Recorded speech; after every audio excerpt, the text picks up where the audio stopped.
It's been brought to my attention, Lee, that a lot of people are unaware that you and I are doing a sponsor exclusive show on Wednesday nights called High Dive with Lee Stranahan. And you were out last week, even before the pandemic broke out. There's a lot going on. You've been very occupied with work and various things going on that you've discussed on the show. How you doing tonight, Lee? I'm fine. Well, I mean, I just tell bluntly without getting too many details. I'm going through some severe personal problems related to my children, and I'll leave it at that. But as you know, the details, they're severe problems, and it's very difficult, and they're happening right in the middle Right. of this coronavirus thing, which makes everything weirder. So I had to go to court last week. I couldn't go to court. I had to go Not to open, court right? for what's that? It's not even They were open. they were open, but only for emergencies. And I was trying to file what I considered an emergency, and they said that's not considered an emergency right now. Normally it would be, but it's not considered an emergency right now.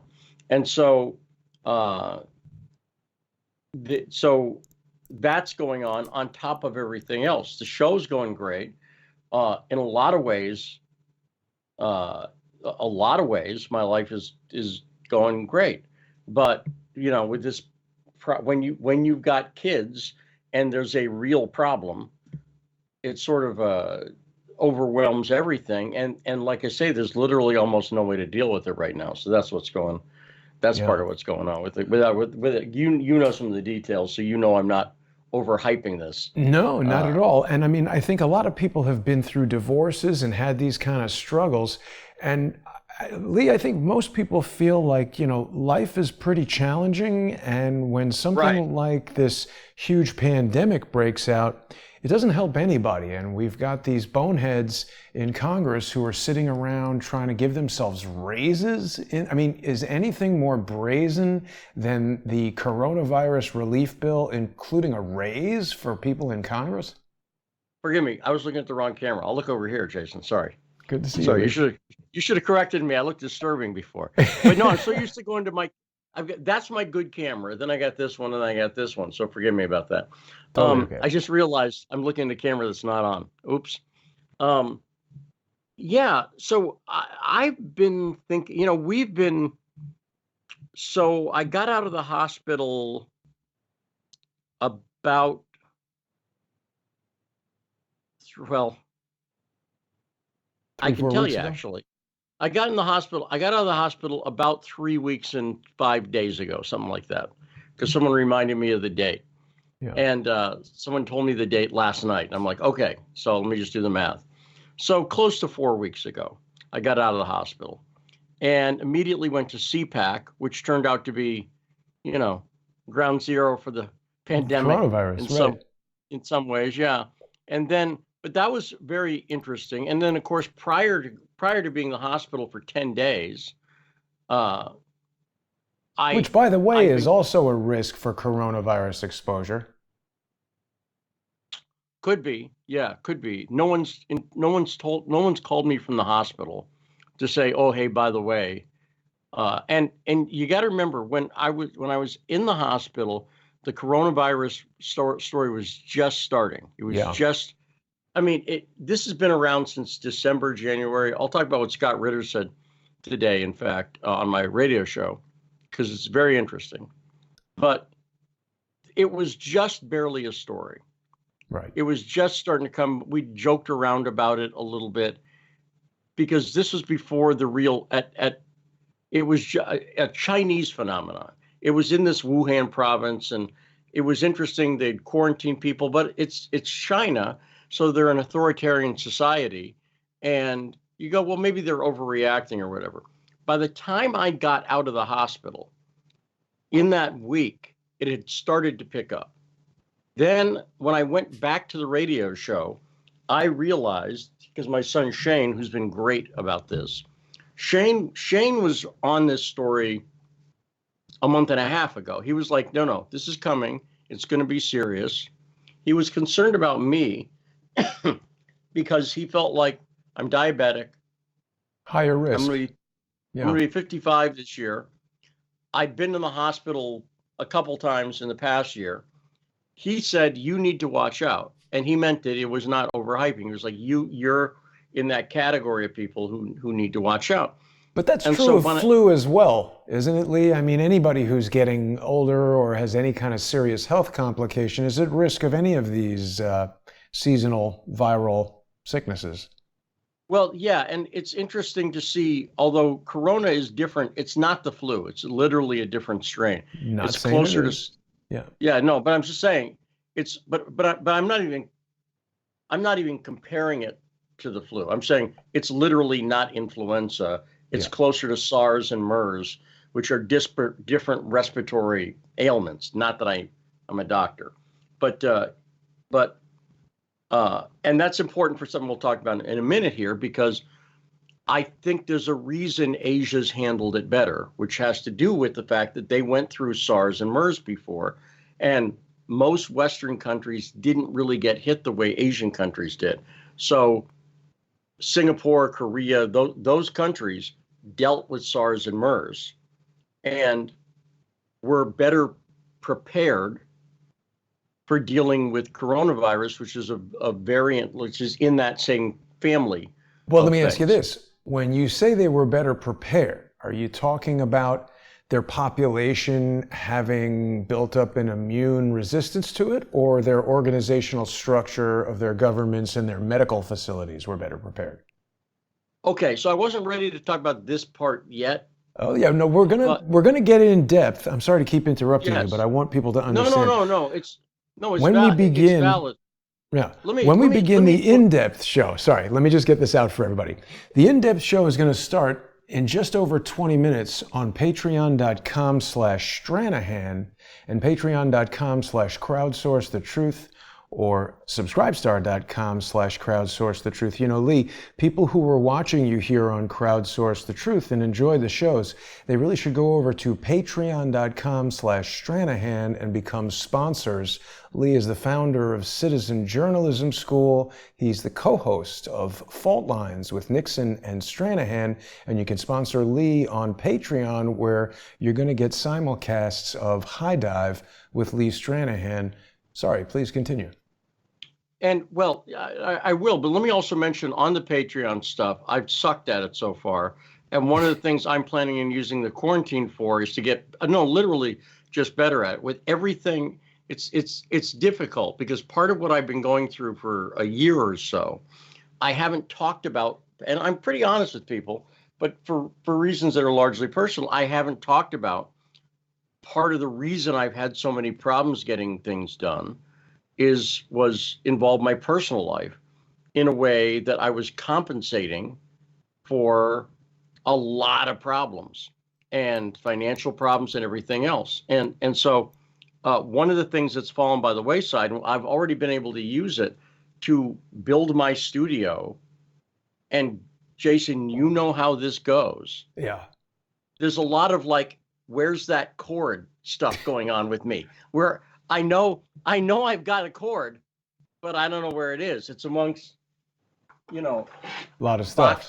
I've got boxes and boxes of these where it's just Yeah. like all kinds of cords and doodads and all kinds of stuff. So literally I've been rewiring everything in the studio. I've now got 3 cameras. And I've been doing the radio show from home. So going through all of that, that's part of what I've been doing. And part of what I need to do is set up Citizen Journalism School, the Patreon, everything else. Luckily, I've got some time to do it because I don't think this is going to be over by Easter. I don't think anything's. It's very clear to me, for reasons we'll talk about, why that's not happening. But when I got out of the hospital and then I went to CPAC, then I was back at the radio show back on Monday. My partner on the radio show, Garland Nixon, had been saying, "Well, I'm the resident coronavirus skeptic." Now, I had not been on the show for 2 weeks, 3 weeks at that point, something like that, a long time, because I was, but basically for most of the past 3 weeks before that, I'd not been on the show. And I made a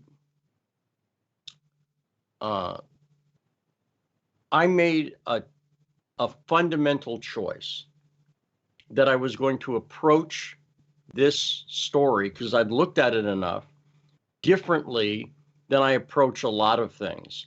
And I started to take my responsibility as a broadcaster seriously. I always take it seriously.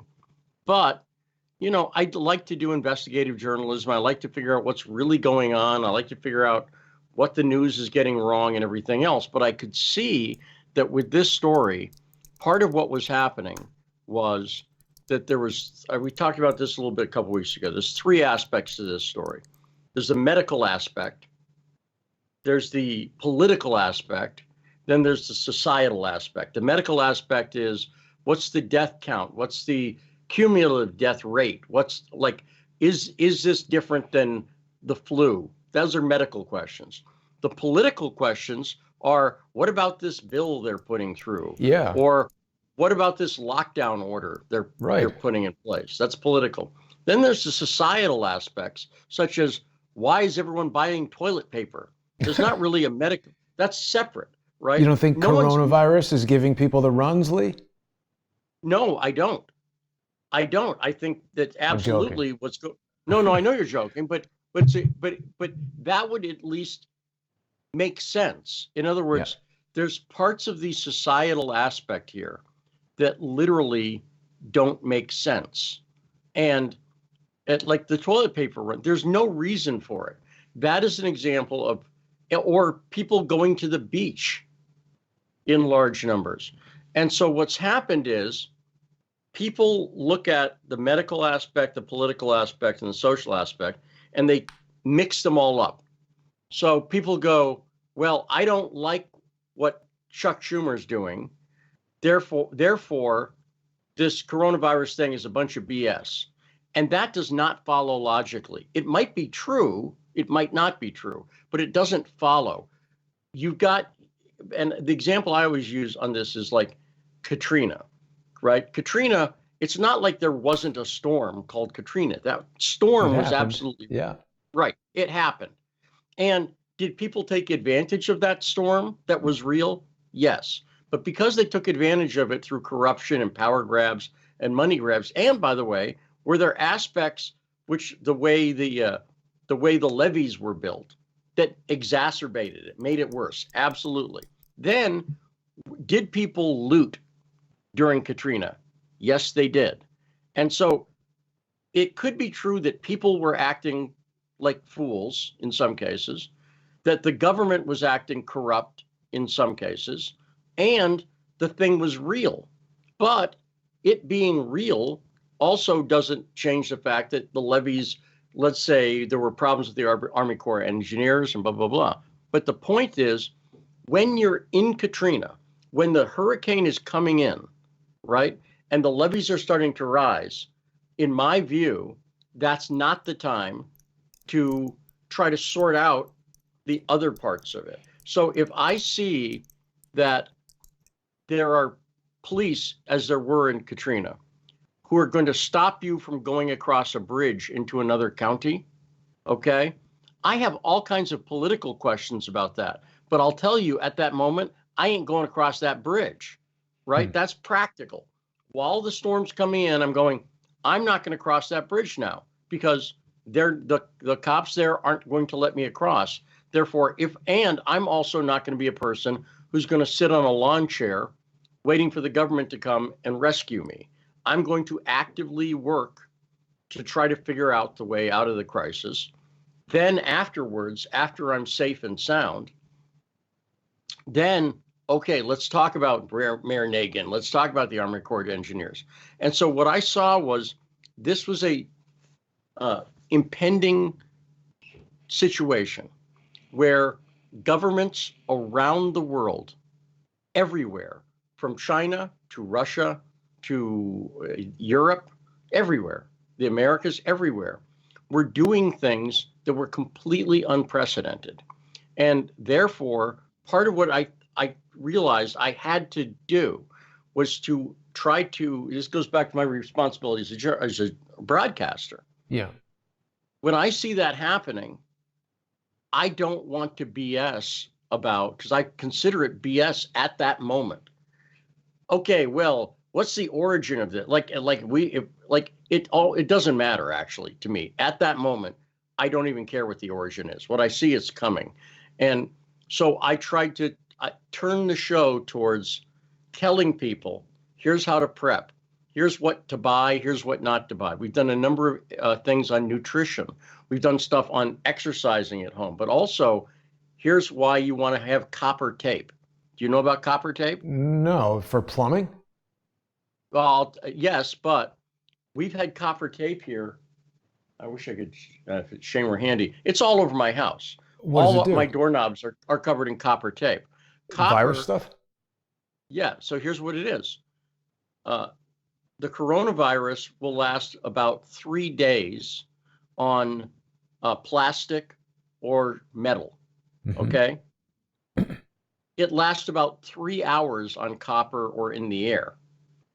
So therefore, this copper tape that you could buy at the hardware store, my son Shane bought it 3 weeks ago and started covering all the surface. Our microwaves got little pieces of copper tape over it. And he started, because he saw this very early, and he said, take me serious on this. And I took him seriously. And he's been very correct. And then while he was focusing on that aspect, I was trying to focus on the reality of the political aspect. The reality is, I've been saying, I said this 2 weeks ago to you guys, a nationwide lockdown is coming. Right now, we've got a huge portion of the country right now under some form of lockdown. By the way, I don't know if people know this. I talked about on the show a little bit this morning. But lockdown, I don't know if you know this. Do you know what the technical definition of lockdown is? No. There is no technical definition of lockdown. They haven't told us.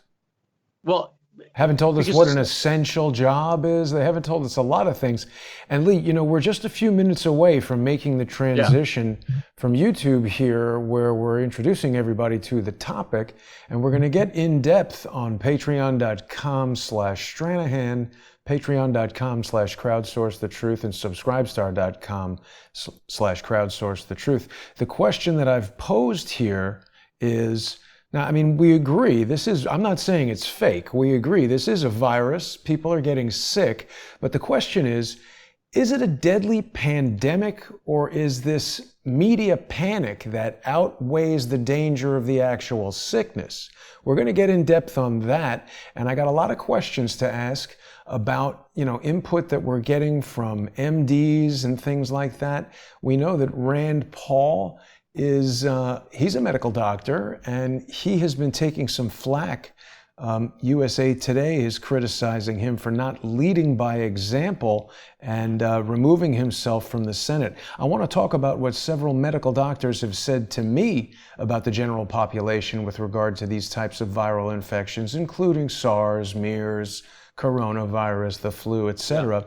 And we're going to get into that when we carry on with the in-depth discussion. I think we might be on slightly different edges of this debate in terms of, I've been walking all around New York City. I'm a canary in this coal mine. If I don't get it by next week, they either need to draw my blood and use it in forming the cure, or it's not contagious in the exact ways that they've been telling us. I realize that's not a scientific test, but Lee, let's take this opportunity to transition over. We'll let everybody come with us, and then we're going to have a lengthy discussion about all this sort of stuff. So I hope we see everybody in just 10 minutes from now on Patreon and Subscribestar. I'll see you there, Lee. Okay. All right. Thanks, everybody, for watching.